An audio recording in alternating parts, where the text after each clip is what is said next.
श्री महावीराय नमः। जय आत्म, जय आनंद, जय देवेंद्र, जय शिव। जय शशिकांता, जय सरिता, जय अजय, जय मंजुला। उपाध्याय भगवै श्री जितेंद्र गुरुवे नमः। गुरु कृपा से गुरु चरणों में रहकर ये तुच्छ बुद्धि जो भी स्वीकार कर पाई, कुछ आपके समक्ष रखने का प्रयास करूं। श्रमण भगवान महावीर स्वामी की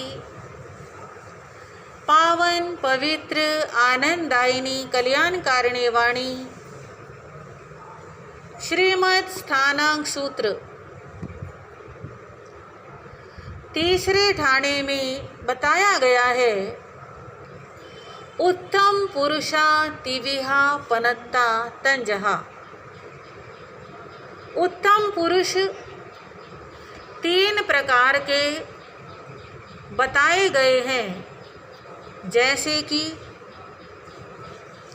धम्म पुरुषा, भोग पुरुषा और कम्म पुरुषा। धर्म पुरुष, भोग पुरुष और कर्म पुरुष। धर्म पुरुष किसे कहते हैं? धम्म पुरुषा तीर्थंकरा अरिहंता। धर्म पुरुष तीर्थंकर और अरिहंत भगवान को कहा जाता है। ये 24 होते हैं। भोग पुरुषा चक्रवर्ती। भोग पुरुष चक्रवर्तियों को कहा जाता है। ये 12 होते हैं। कम पुरुषा वासुदेवा। कर्म पुरुष वासुदेवों को कहा जाता है और वासुदेव 9 होते हैं, जिन्हें 9 नारायण भी कहा जाता है। वासुदेव श्री कृष्ण 9वें नारायण हैं।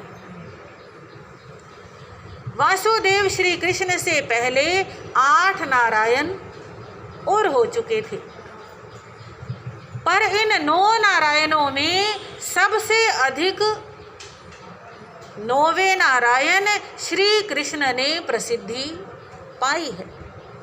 आज भी विश्व भर में और देश के कोने कोने में अपने अपने सुविधा अनुसार, श्रद्धा अनुसार, क्षमता के अनुसार श्री कृष्ण जन्माष्टमी मंदिरों में, तीर्थों में तो मनाई ही जा रही है, अपने अपने घरों में भी मनाई जा रही है।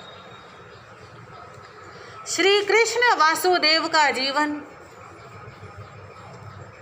जन्म से लेकर अंतिम समय तक प्रेरणादायी आदर्श रहा है। आज के समय में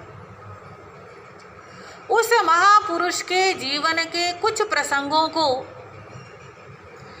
लोगों ने अपने अपनी सोच के अनुसार तोड़ मरोड़ दिया है। कुछ मनचलों ने अपनी गलत हरकतों के पीछे श्री कृष्ण को खड़ा कर लिया, जो कि बिल्कुल गलत है। एक महापुरुष के साथ एक अन्याय है। कई भजनों के अंदर भी उस महापुरुष की महिमा को गाते समय ज़्यादातर श्रृंगार रस का वर्णन किया है। ऐसे महापुरुष का कोई भी कार्य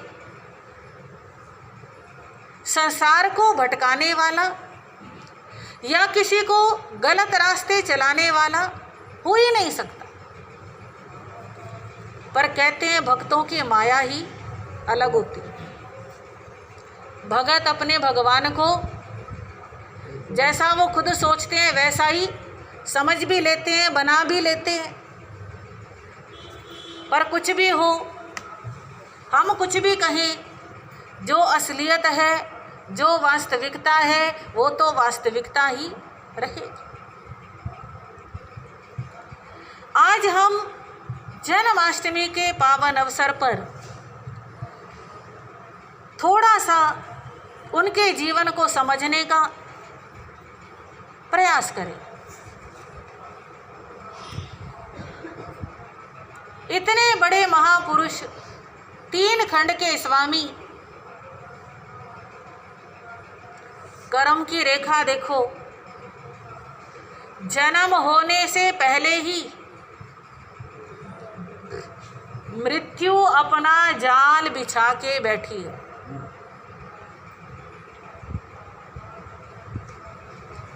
आप एक एक चीज को नोट करना।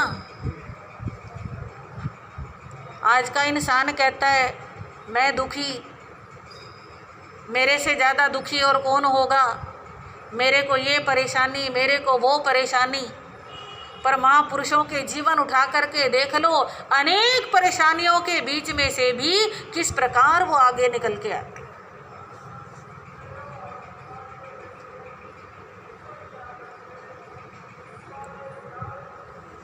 मथुरा का राजा कंस और उसकी पत्नी जीवयशा, बिल्कुल शुरू से चलते हैं। और कंस की बहन है देवकी। एक बार देवकी और जीवयशा यानी कंस की बहन और कंस की पत्नी बैठी है, हंसी मजाक ठिठोले। और कंस का एक भाई था जिसने भगवान अरिष्ट नेमि जी का उपदेश श्रवण करके दीक्षा अंगीकार कर ली थी, आत्म कल्याण के रास्ते पर चल रहे थे, जिनका नाम था श्री अति मुक्त मुनि। अति मुक्त मुनि भिक्षाचर्या के लिए, गोचरी के लिए जा रहे हैं और उस समय के अंदर साधु साध्वी भिक्षा के लिए राजमहलों में भी चले जाया करते थे। आज के समय में ये पूरी तरह से बैन है। किसी राजनेता के यहाँ, किसी लीडर के यहाँ, जो भी इस तरह के व्यक्ति होते हैं, वहाँ पर साधु साध्वी को भिक्षा के लिए जाना ही नहीं है। पर उस समय में यानी भगवान श्री अजितनाथ जी से लेकर भगवान श्री पार्श्वनाथ जी तक के तीर्थंकर हमारे कितने हैं? 24।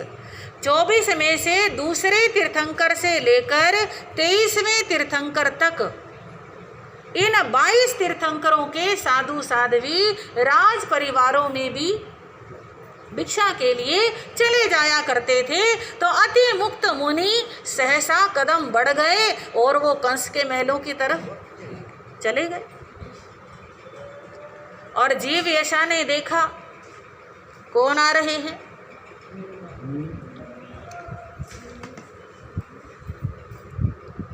जिसकी जैसी श्रद्धा होती है वो सामने वाले को वैसा ही देखता है। जो भक्त हृदय है वो तो संत रूप में देखेगा। पर जीवयशा ने क्या देखा? कौन आ रहा है? जीवयशा के रिश्ते में क्या लगते थे? देवर लगते थे। और जैसे देवर भाभी में हंसी मजाक होता है, ये भूल ही गई कि ये संत हैं। अब ये संसारी रिश्तों से ऊपर उठ चुके हैं, ये भाव ही नहीं था। और उसने मजाक समझ करके देवकी के मैले वस्त्र उठाए और अति मुक्त मुनि के ऊपर फेंक दिए। और अति मुक्त मुनि, उनके मुंह से वचन निकला, जीव यशा, जिसके वस्त्र तू मेरे ऊपर फेंक रही है, इसी की 8वीं संतान तेरे पति का काल बनेगी। मुनि ने इतना कहा और चले गए। उन्होंने अपनी तरफ से कोई शाप नहीं दिया, अपनी तरफ से कोई बद्दुआ नहीं दी, पर भविष्यवाणी जो होना ही था वो बोल दिया। जीव यशा घबराई, कंस के पास आई, सारी बात बताई और कंस ने कहा कि संतों का वचन तो पत्थर की लकीर होता है, कुछ भी हो जाए ये वचन मिट नहीं सकता, पर मैं ऐसा कभी होने नहीं दूंगा। अगर वो संत है तो क्या हुआ, मैं भी राजा हूँ, सम्राट हूँ, मेरे अंदर भी शक्ति है, मेरे अंदर भी ताकत है। और कंस ने योजना बनाई। कंस का मित्र था वसुदेव, और मित्रता के नाते एक दिन बात चलाई कि मेरी बहन देवकी हर तरह से रूप संपन्न, गुण संपन्न, और आप भी परम सत्यवादी, मेरा मन चाहता है अपनी बहन का विवाह आपके साथ करूं, हमारी मित्रता रिश्ते में बदल जाएगी। और वसुदेव ने सुन रखा था कि देवकी रत्न कुक्षी है, अर्थात देवकी जिस संतान को जन्म देगी वो अनमोल रत्न होगी, इसकी कुक्षी से रत्न पैदा होंगे। इसलिए वसुदेव ने तुरंत हाँ भर दी, विवाह हो गया। और विवाह के बाद कंस ने ऐसा जाल बिछाया कि वसुदेव और देवकी दोनों को अपनी कैद में बंद कर दिया, क्योंकि कंस ने देवकी को और उसके बच्चों को अपनी मुट्ठी में रखना था। और किसी के साथ विवाह हो जाता तो देवकी की संतान पे कंस का अधिकार हो नहीं सकता था। इसलिए अपने मित्र को जाल में फंसा करके जेल में बंद कर दिया। और जेल के अंदर पहली संतान, दूसरी संतान, तीसरी संतान, ऐसे एक एक करके सब लोगों को ये पता है कि कंस ने उसकी हर संतान को क्या कर दिया, मार दिया। परंतु जैन आगमों में बताया गया है कि वे संतानें मरी नहीं, वे भी जीवित रही। कैसी जीवित रही ये पर्युषणों में बताएंगे। अभी तो ये समझ लो, क्योंकि वर्णन हमने श्री कृष्ण का करना है। 8वीं संतान का जन्म हुआ भादो बदी अष्टमी,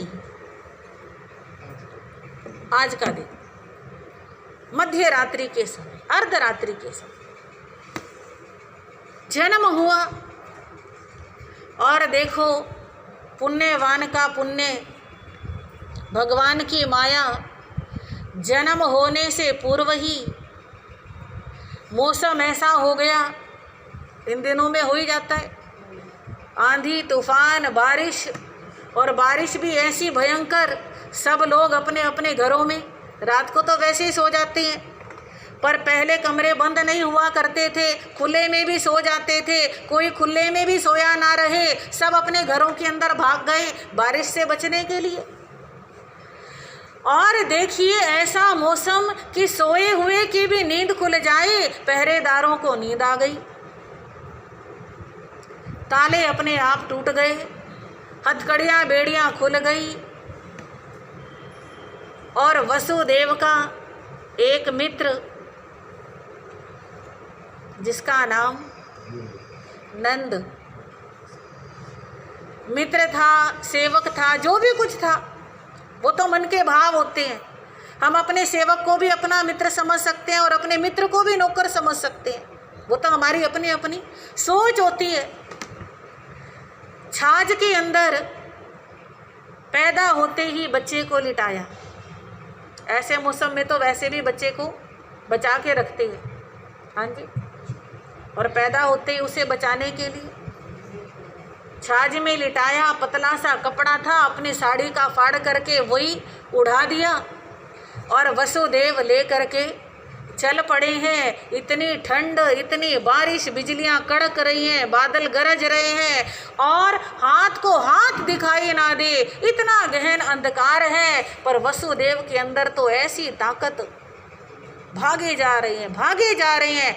ऐसा ना हो कि किसी को पता चल जाए कि हमने अपने बच्चे को कहाँ रखा है। आगे जमुना चढ़ी मिली,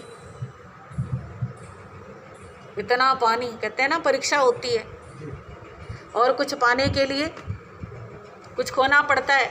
ऐसे मौसम में छोटा सा बच्चा, और वो तो मुस्कुरा रहे हैं, उनकी तो लीला ही अपार है।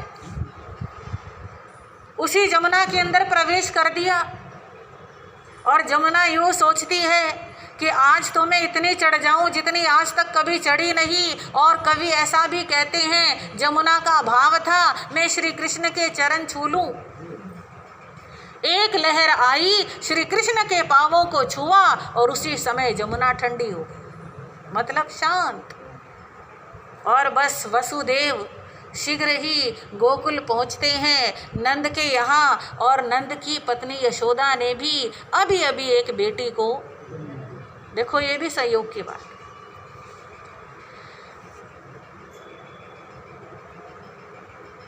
वसुदेव ने कहा मैं अपनी संतान को बचाने के लिए आपके पास लेकर आया। और नंद यशोदा को देखो अपनी बच्ची दे दी और उनका बच्चा ले लिया।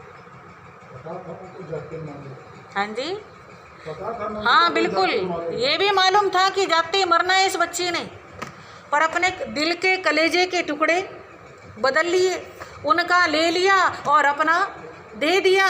और वसुदेव तुरंत उसी प्रकार उसे ले करके आते हैं। जैसे ही जेल में पहुंचते हैं वैसे ही सारे दरवाजे अपने आप बंद, ताले लग गए, पहरेदारों की नींद खुल गई। और फिर कंस ने जो करना था वो किया। भविष्यवाणी भी हुई कि कंस जिसे तो मारना चाहता है वो तो कहाँ है, गोकुल में है। बोले पैदा होते इतने खतरे, पैदा होने से पहले ही इंतजार हो रही थी कि बच्चा पैदा हो और हम उसको मारें। पैदा होते ही इतना कष्ट सह के गोकुल पहुंचना पड़ा, जन्मदाता माता पिता से अलग होना पड़ा।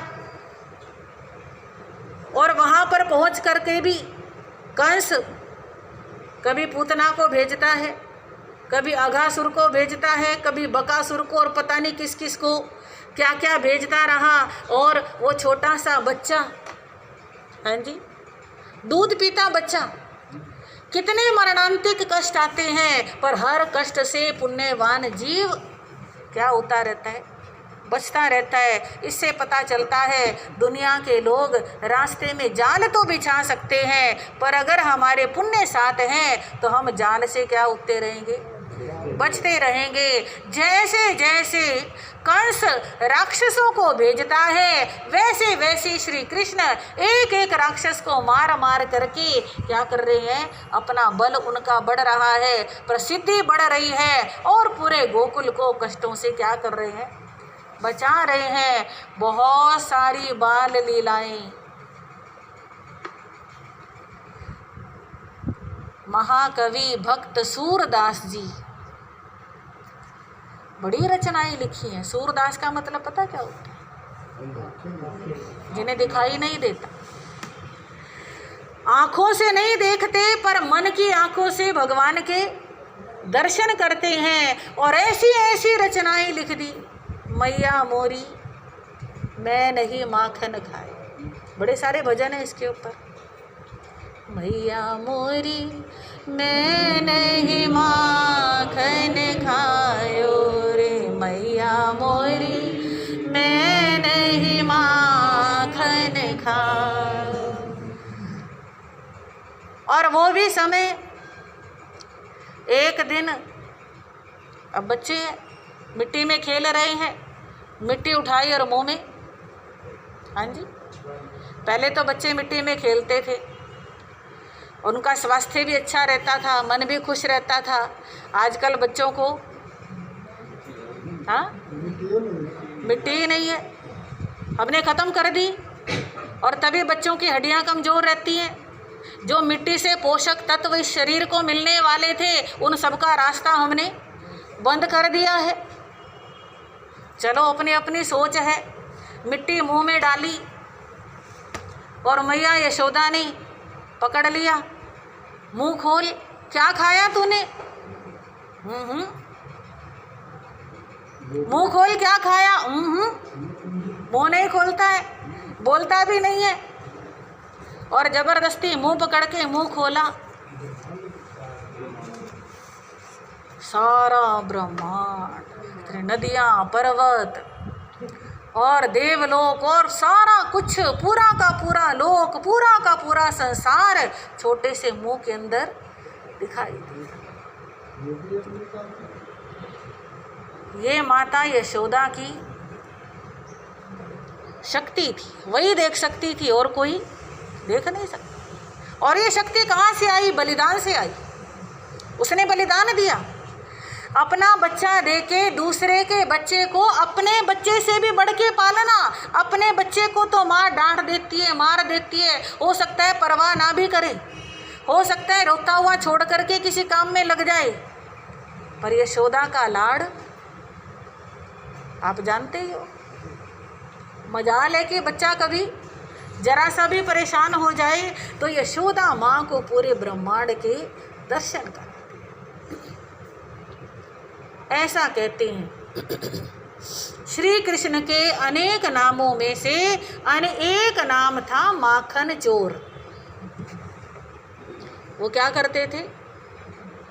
मित्रों के साथ, ग्वाल बालों के साथ, जहाँ भी पता लग जाता कि मक्खन है, अब गोकुल था, गोकुल में तो रोज ही दूध निकलना, इतने गायें, गोकुल का मतलब ही जहाँ पे गायें रहती हो, गायें पलती हो, तो गाय का दूध, घी, मक्खन सारा ही कुछ होता था। तो चोरी चोरी चुपके चुपके जाना, मटकी तोड़ना, माखन लेना, अपने मित्रों को भी खिलाना और खुद भी खाना। हाँ, और भाग जाना। पकड़ाई में आ गए तो अपने कोई लीला दिखा देना। तो क्यों चुराते थे मक्खन? सखियाँ आती थी, यशोदा माँ को शिकायत लगाती थी और यशोदा माँ कहती थी, तू क्यों माखन चुराता है? अपने घर में कमी है माखन की, तू जितना मर्जी खा, तू खा भी ले, नहा भी ले, तू लद जा मक्खन से, मक्खन की कमी नहीं है, तू चुराता क्यों है? तो ये बात कोई कोई बताते हैं। श्री कृष्ण जी कहते हैं, माँ, ये गोकुलवासी गाय माता को पालते हैं, गाय माता की सेवा करते हैं, सारा कुछ करते हैं, पर मक्खन सारा मथुरा जाता है। और हमारे बच्चे देखते रह जाते हैं, वो मक्खन के लिए तरसते रह जाते हैं और मक्खन सारा मथुरा। क्यों? पहले हमारा देश, पहले हमारे बच्चे, पहले हमारा परिवार, उसके बाद कोई दूसरा। बात समझ में आती है? आज के समय में हमारी जो देशी गायें होती है ना, उनका जो प्योर दूध होता है वो जाता है विदेशों में, और वहाँ से उसकी सारी क्रीम निकाल के और सारा माल निकाल के टोंड दूध जिसको बोलते हैं, वो आता है हमारे देश में, नकली दूध। ये जितना थैलियों के अंदर आता है, ये सब दूध के नाम दूध का है, और दूध की तो एक बूंद भी नहीं है उसमें। तो माता सबसे पहले हमें अपने देश का ध्यान रखना है। अपने देश की संपत्ति हम नहीं खाएंगे और बाहर बेचेंगे तो ऐसा नहीं होगा। तो हमें बहुत अच्छी शिक्षा श्री कृष्ण वासुदेव के इस प्रसंग से मिलती। कहते हैं एक बार श्री कृष्ण ने गोपियों के वस्त्र चुरा लिए थे। क्या कर लिए थे? अब इस बात को भी जो मन चले लोग होते हैं वो कुछ का कुछ समझ लेते हैं, कुछ का कुछ बना देते हैं। पर असलियत में देखा जाए तो उस महापुरुष ने गोपियों के वस्त्र चुरा करके भी एक शिक्षा प्रदान की थी। उस समय में बहती नदी के अंदर, जमुना नदी के अंदर अपने वस्त्र उतार करके गोपियां क्या करती थी? स्नान कर, जो कि बहुत ही गलत चीज है। हमारे आगमों के अंदर बताया जाता है, पहली बात ये कि खुले और बहते पानी में स्नान ही करना नहीं चाहिए। आजकल बहुत फैशन चल रहा है, वो होते हैं ना स्विमिंग पूल तो होते हैं, और भी मनोरंजन के लिए वाटरफॉल बोलते हैं, क्या बोलते हैं, है ना। उसमें लेडीज भी जेंट्स भी और पता नहीं कितने, और वो सबके शरीर का मैल उसमें, सबके शरीर का गंध उसमें। ये समझ लो कोरोना वायरस ने हमको जो बात समझाई है वही बात हमारे शास्त्र हमको समझा रहे हैं। थोड़ा शुद्धि का ध्यान रखो। कितना गंदा वो पानी होता है और उसमें मस्ती करते हैं लोग, कितनी बीमारियां लेकर के आ जाते हैं, फैशन समझते हैं। कृष्ण जी आ गए छोटे से। तो शास्त्रों में कहा गया है पहली बात, बहते और खुले पानी में स्नान ही नहीं करना। बाय चांस कभी करना पड़े तो कभी वस्त्र हटा करके स्नान बिल्कुल भी नहीं करना। कृष्ण कहते हैं अगर आप वस्त्र उतार करके बहते पानी में, नदी में स्नान करते हो तो उससे जल की देवी जमुना का, यानी जमुना नदी का अपमान होता है क्या? इस शरीर में गंदगी तो है। और जैन शास्त्रों में तो यहाँ तक कहा गया है कि कोई स्त्री अगर बहते पानी में स्नान कर रही है, अब पानी तो पता नहीं कहाँ से बहता आ रहा है, हाँ जी, कहाँ से बहता आ रहा है और कहाँ आगे तक समुद्र तक जाएगा, कहाँ कहाँ से होता हुआ। मान लो यहाँ स्त्री स्नान कर रही है और उससे पहले कहीं कोई पुरुष स्नान कर रहा है तो स्त्री को गर्भ धारण भी हो सकता है। ये जैन शास्त्रों के अंदर कहा गया। और यही बात श्री कृष्ण उन गोपियों को समझाते हैं, बहते पानी में स्नान नहीं करना और वस्त्र उतार करके तो बिल्कुल भी नहीं। तो इतनी बड़ी शिक्षा श्री कृष्ण वासुदेव अभी तो छोटे से थे, एक एक चीज से शिक्षा दे रहे। श्री कृष्ण का एक नाम है गोपाल। श्री कृष्ण ने हमें गाय पालना सिखाया, गोपालन, गाय की रक्षा करो। और आज हमारे देश में क्या हो रहा है? कुत्ता पालन, गौ हत्या और कुत्ता पालन, बिल्कुल ही उल्टा चल रहे हैं। गाय को पालोगे तो कितने फायदे हैं। ऐसा कहते हैं जहां गाय होती है ना, जहां पर गाय पाली जाती है, गाय के खुरों के अंदर ऐसी शक्ति होती है कि जहां गाय होती है वहां पर भूकंप का प्रभाव नहीं होता। हमारे रोहतक वालों को गाय पालने की बहुत ज़रूरत है। वैसे गौशालाएं हैं यहाँ पे, पर फिर भी गलियों के अंदर भी मिल जाती है। और जो नहीं पालते हैं वो भी भाव रखें, इतने बड़े बड़े घर बना लेते हैं, कोठियाँ बना लेते हैं, एक एक नहीं 4-4 मकान होते हैं गाय के लिए। एक हमारे पास छोटे से कमरे जितनी भी जगह नहीं है। गाय पालते हैं, गाय दूध देती है। जिसे माँ का दूध नहीं पचता उसे गाय का दूध पचता है। हल्का होता है, पौष्टिक होता है, स्फूर्ति देने वाला होता है, बलवर्धक होता है। गाय का तो गोबर भी पवित्र और गाय का तो मूत्र भी। अभी रामदेव जी ने समझाया कि गोमूत्र से कैंसर जैसी बीमारी भी क्या हो सकती है, खत्म हो सकती है। इतनी बड़ी ताकत किसमें है? गाय। तो अपनी संस्कृति की तरफ आने की प्रेरणा हमें भगवान के जीवन से प्राप्त होती है। कहीं कहीं भजन भी ऐसे बनाए जाते हैं कि श्री कृष्ण अगर धरती पे आएंगे और गाय नहीं मिलेगी तो वो माखन कहाँ से खाएंगे। श्री कृष्ण बांसुरी बजाते थे, बांसुरी को बड़ा प्रेम करते थे। तो बांसुरी बजाने के पीछे भी बहुत बड़ा रहस्य है। क्यों बजाते थे बांसुरी? एक बार गोपियों ने श्री कृष्ण को घेर लिया और कहा, श्री कृष्ण, हम अपने घर के काम धंधे छोड़ के, अपने माँ बाप की डांट खा के और पता नहीं कैसे छुपते छुपाते बचते बचाते टाइम निकाल के तुम्हारे पास आते हैं। हम तुम्हें घंटों देखते रहते हैं कि तुम अभी पलक उठाओगे, हमारी तरफ देखोगे, हमारे से कुछ बातचीत करोगे, हमारे पास बैठोगे, पर आपको पता ही नहीं होता। आप तो बांसुरी बजाने में ऐसे मस्त हो जाते हो कि आपको और कुछ नजर ही नहीं आता। इस बांसुरी से इतना प्यार क्यों है? एक दिन हम आपकी ये बांसुरी ले करके इसे कहीं छुपा देंगे। तो श्री कृष्ण कहते हैं, जानते हो मैं बांसुरी से इतना प्रेम क्यों करता हूं? बांसुरी के अंदर 3 गुण होते हैं। पहला गुण, जब बोलती है तब मीठा बोलती। जिस व्यक्ति के अंदर बांसुरी के ये 3 गुण आ जाएंगे, समझ लो जैसे श्री कृष्ण को बांसुरी पसंद है वैसे ही वो व्यक्ति भी श्री कृष्ण को क्या होगा? पसंद हो।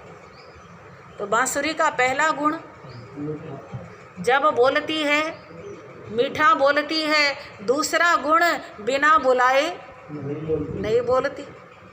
और तीसरा गुण, बांसुरी के अंदर कहीं कोई,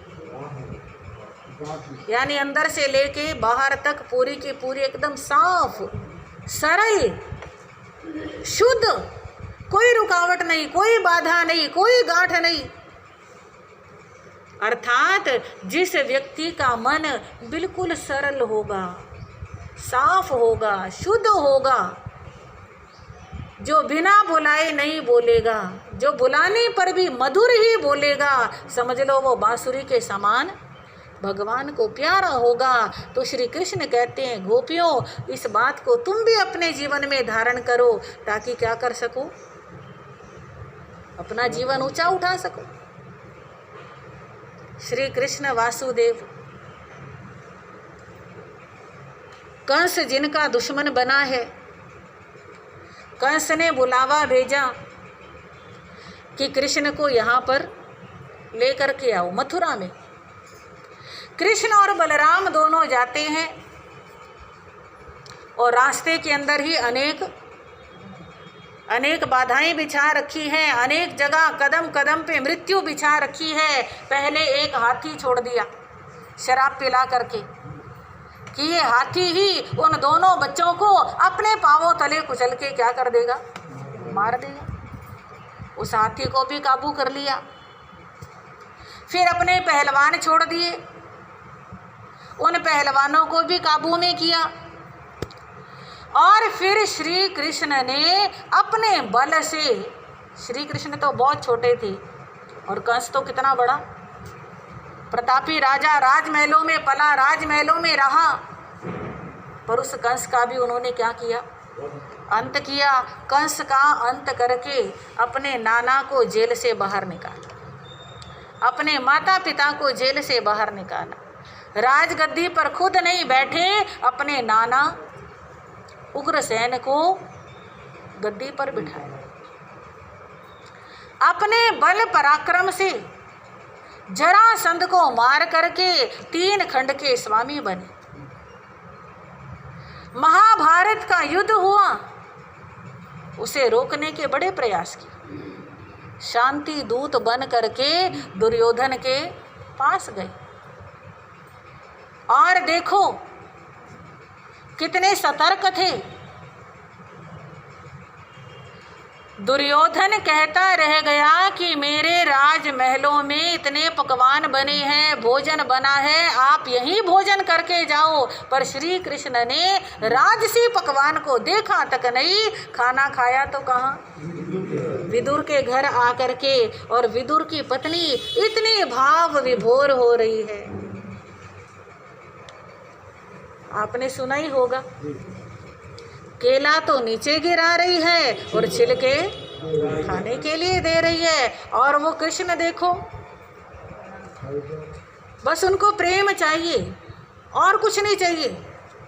प्रेम से तो कुछ भी करा लो, सब कुछ करेंगे, नरसी का भात भर देंगे, किसी के यहाँ पे चाकरी कर लेंगे, सब कुछ करने को तैयार है, बस प्रेम चाहिए। छिलके खा रहे हैं, मस्त हो रहे हैं। ऊपर से विदुर जी आ गए, आ करके कहने लगे, अरे भगवान ये क्या कर रही हो, भगवान को छिलके खिला रही हो। और वो सावधान हुई, अरे ये मेरे से क्या गलती हो गई, अब की बार छिलका नीचे गिराया और सावधानी से केला खाने को दिया। और केला खा के कहते हैं, जो स्वाद छिलके में था वो स्वाद भाव का भूखा हूँ मैं, भाव ही बस सार है, भावों से जो मुझको बजे उसका बेड़ा।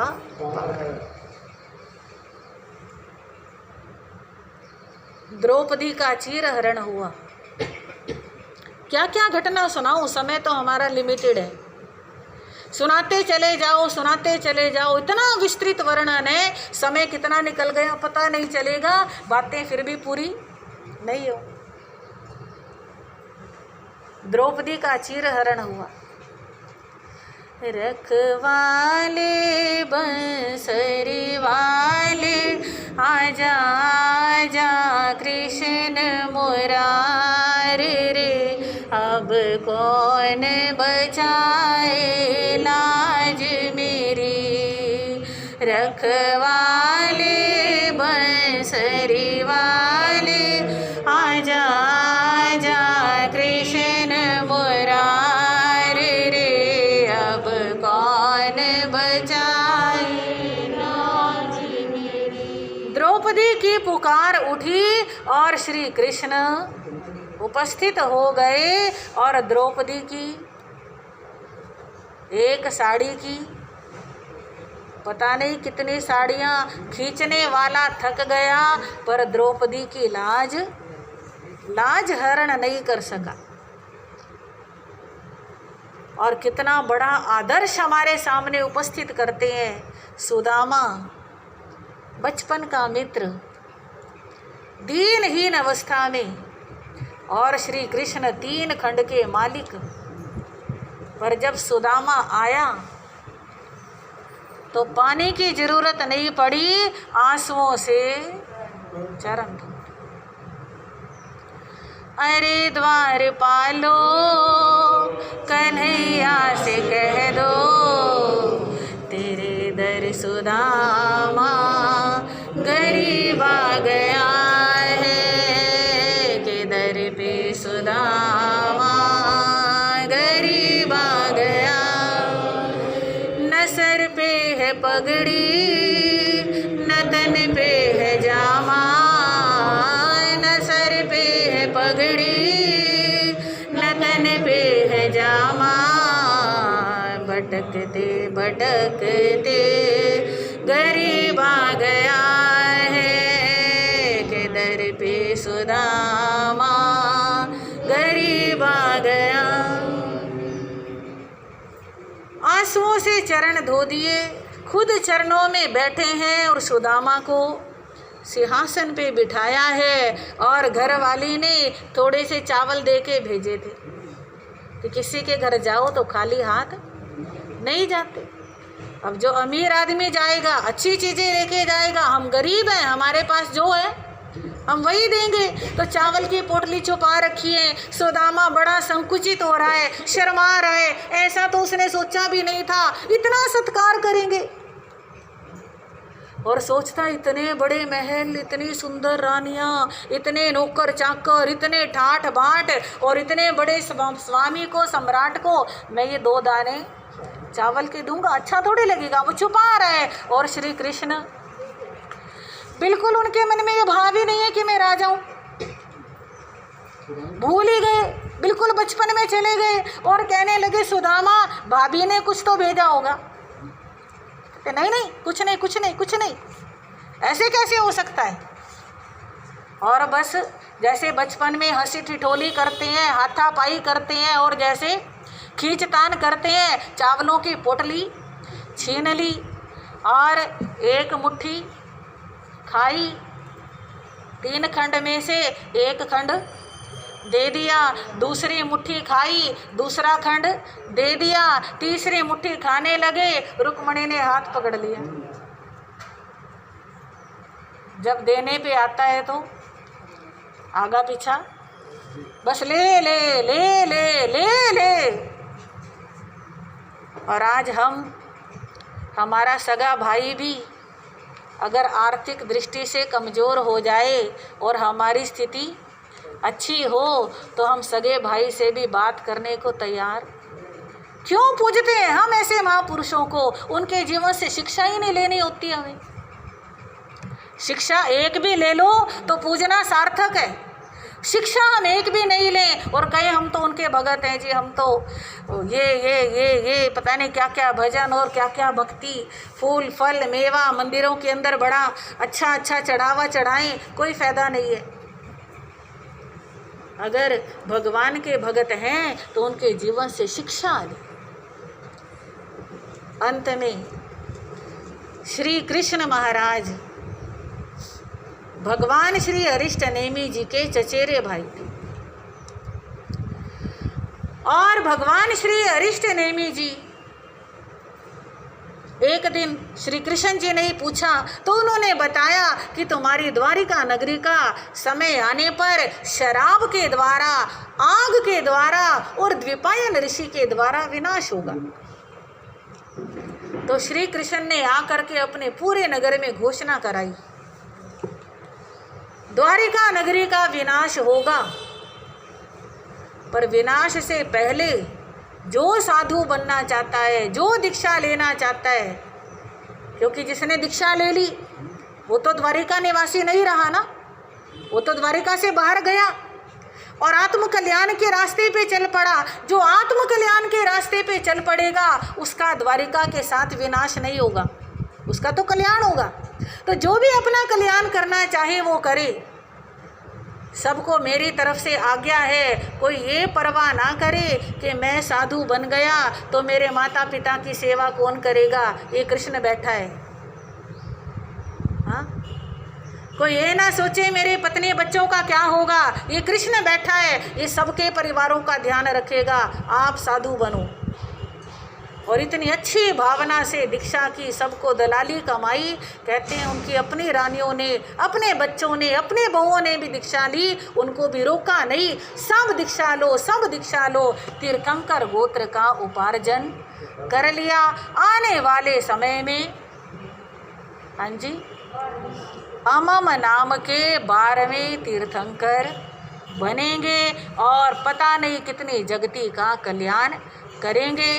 तो कुछ शब्दों में भगवान श्री कृष्ण के जीवन पर प्रकाश डालने का प्रयास किया। वे तो स्वयं प्रकाशमान पुंज थे, उनके गुण जितने गाएं उतने कम हैं। तो जन्माष्टमी के पावन अवसर पर हम उनके जीवन से शिक्षा ले सकें और अपने जीवन को सफल कृतार्थ बना सकें।